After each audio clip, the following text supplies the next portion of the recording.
As many of you know, DC is gearing up for a live-action version of The Flash set to hit AMC Theatres on March 23rd, 2018. The film will star Ezra Miller and is being developed by the Lego Movie and 21 Jump Street team Phil Lord and Chris Miller.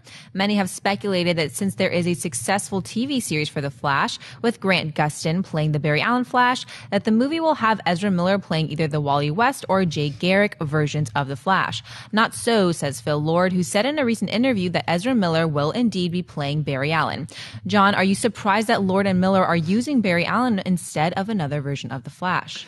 No, I'm not surprised by it at all, because when you think about The Flash or a lot of these comic book characters, sometimes people who are comic book readers and comic book fans, they'll call for or want a different variation of who the character is, a secondary person who played it, whether it's, some people want Jon Stewart instead of Hal Jordan.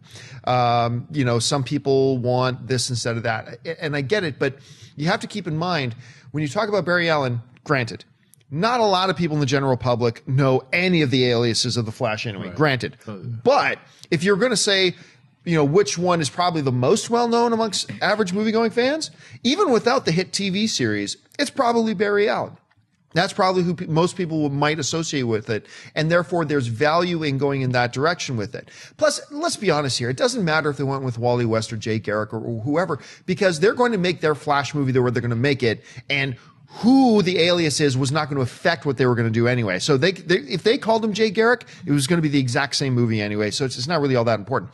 What I do think is interesting, though, is that this kind of puts an explanation point on what DC and Warner Brothers has been saying all along. Our TV and movie universes are not crossing over. There was some speculation by some people, and even though I'm one of those guys who I totally believe they're not crossing over, I believe what they're saying, there was this theory that, what if in the movie they do a Wally West Flash, and then there's like a multiple Earth thing where this, in the one Barry Allen was a Flash, and this one Wally West. Now they're both Barry Allen. They're two totally different guys. So I think this kind of puts an explanation point on the fact that what Warner Brothers has been saying all along, we're not going to get the TV and the movie universe crossing over, which I think is the smart thing to do. I think it's the right thing to do, the way they're handling it. So other than that, yeah, I like what I'm hearing, and it kind of makes sense. Anyway, Amy Rose, what did you think? Yeah, I'm not surprised at all. It's why they keep doing Peter Parker and not the other incarnations of, Spider-Man. It's the quintessential identity of what people think of. And while I would like to see a little diversity, studios want to bank on what's the safest bet. So it's not a surprise. I completely trust their vision here. I mean, Lord and Miller, they've not let us down yet, even with obscure properties like Lego, where we're like, what? It was so charming and wonderful and clever, and it was one of the best movies last year. And Cloudy with a Chance of Meatballs. Yeah. I mean, good heavens, they've even crushed that. They're just so good. And 21 Jump Street, I mean, they really just know how to make great characters, period. And Ezra Miller, I mean, he has been one of my favorite actors in the last few years. From We Need to Talk About Kevin to The Perks of Being a Wallflower, this guy can do anything. So the combination of these three together, I'm really excited. And I do agree with you that I think TV universes and film universes, while I understand the appeal of making it so big for the fans, I think that just the fact that film is more contained. It's 2 hours. It's this. And TV shows are weekly, and it's a lot to tie up. I rather have the film universes and TV personally separate. I think it's the right move. Schnepp? Yeah, I agree. I mean, the TV universes are the soap opera version, the more comic book version, where they're like a monthly episode that you read. And the movies are the big, you got to wait 2 years to watch a 2-hour epic. So it's kind of exciting. I don't mind that there's two Barry Allens.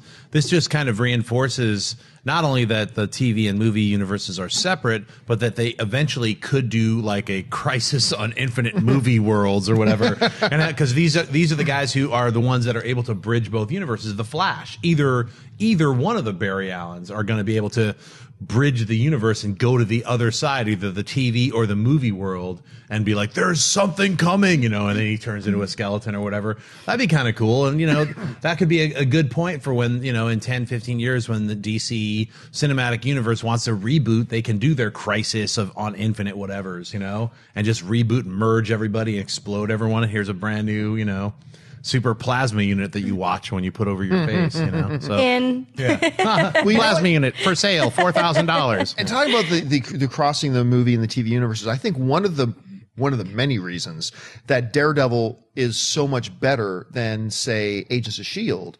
Whereas Agents of S.H.I.E.L.D., everything feels so convoluted and oftentimes forced to, like, look, we're in the same universe as the Avengers. Oh, metal men are destroying our city. It's like, just feels forced and awkward and tying their hands, all that kind of stuff. Right. You look at Daredevil, right? Daredevil puts up a newspaper clipping in the back where you see the Leviathan on the ground.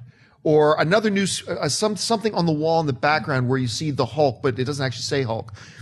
Daredevil, while coming out and saying, okay, this is the same universe, because see, that happened, never mention anything about the Marvel Cinematic Universe at all. They keep themselves completely separate, completely free, doing their own narrative. And I think that's one of the many reasons why Daredevil was so much better than Agents of S.H.I.E.L.D. But now we're talking TV. But I would really like to see a film with Vincent as Kingpin because, wow.